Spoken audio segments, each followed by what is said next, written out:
Welcome back, everyone. It's your boy Matty Ice, and I'm here with a brand new video today.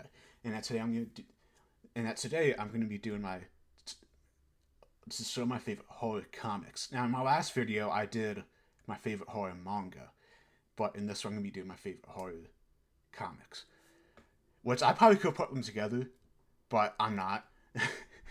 but this is a series I'm gonna be doing just for October, just like this is part two, which I'm gonna be doing 3 parts as of right now. 3 parts, but this is part two. But uh yeah, so like I'm gonna kinda get to go through and talk about some of my favorite comics that are kinda like horror related that you should maybe check out. And I'm gonna so it's like it may not be 10, I don't know, because I can't count for my life, but yeah, was this do like I was like, let's just do a little list. But so first my list, what so see, I'm not gonna go like in order of like favorites, but so something is killing the children. So this is James Chilean, that he started this a few years ago, and yeah, it's about these monsters that are tyrannizing this town, which now it's on to a different town, but and that pretty much that you meet this character named Erica Slaughter who job is to kill these monsters, but that these monsters only kill the children, but that's because it could kill more, but it's just because the children can see them because that it's like some weird thing with I, but but it's a really good just horror series, and uh, so I do know that some people might be put off by the name of it, like something is killing the children. Like I was talking to some coworkers, and they're like, I don't like the name, because so I get it, but like that, like a few of these are definitely more on that teenager side of things, which I think that's a very popular thing in horror movies like Friday the 13th, Halloween, like where it's like the teenagers. But so I know the name can kind of put some people off, but the story itself I think is really good, and like especially right now with like how the story is going, like they're trying to build this world and like this organization which is the House of Slaughter, and then that you find out there's more houses across the world. Like it's a very good series, and like especially right now where it's like it's not super long.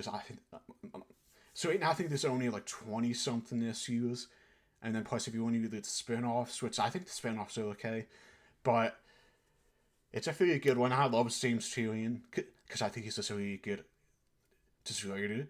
So it's like he does a lot of things. So the Closet was also a good one that he did. If you haven't read the Closet, uh, like it's also a pretty good one. Like, it's a pretty short one too. But next on the list is actually Spawn. Now Spawn isn't straight up horror, so I will admit it's not straight up horror, but like it's definitely got like horror elements. I feel like with Spawn, Al Simmons going to hell, getting his powers, and now he's fighting demons, angels, all this stuff. So and then plus like just the design of these characters though.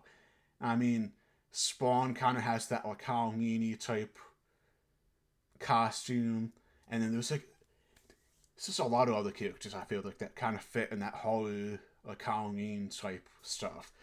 But it's a very long series, where it's that that's the one downside. But the art, I will say the art is fantastic, and if you love just good art and like a decent story, then you should definitely check it out. Which again, like it's a pretty famous one. It's been going on since like the '90s, but but yeah, just check out. And plus, there's a lot of spin-offs too now.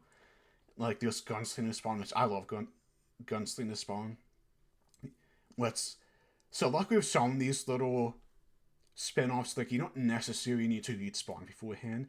So, so, so like if you are intimidated by reading 300 plus issues of Spawn, I would just say just pick up a spin-off like Gunslinger. There was also a God seriously that there's King Spawn is another good one. But yeah, there's a few of them out right now.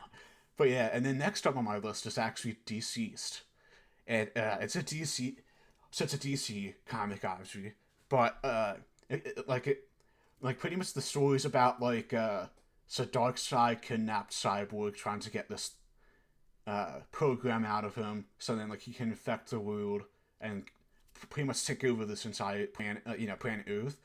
And it goes on like Darkseid gets taken by these demons, and but like it still works. I mean, this fireworks still works, and pretty much like anyone who looks at technology or like your phone or your computer or TV gets infected with this disease. And it's almost like a zombie type disease or virus, as it say. But it's a really good one. So it's like that no one's really safe in this series. And that's sort of what I love about it. Because there was a couple times I was like, oh no, like not him or not who, like, it. So, like, that there was a lot of superheroes that get infected as well. And the ending, like, I really loved that ending. It's a great ending. What's so I know that they've done like sequels and all that stuff, which I haven't really dove into the sequels just because like I think the ending for the original Deceased was just really good. It was just a great ending. So I would definitely say check that one out, and especially since it's not that long of a series either. Like it's a pretty quick like 6 issue run. So it's not super long. It's only like 6 or so issues, like around there. So like you could finish it in like within like an hour or two if you really wanted to. And then next up, it's actually Marvel Zombies. Uh, it's just a classic Marvel story, which it's not as dark as like a Deceased, but it's still just a fun read. And as you guys could probably guess, that this one's about like a lot of the Marvel superheroes turning into zombies. So it's just a fun little quick read if you like zombie stuff. And then so I actually have another like Marvel series up next, and that's Marvel Ruins. But that one's actually really dark, so that's a much darker story. So like if you're not okay with like dark stories, I would definitely say disclaimer because that this is dark.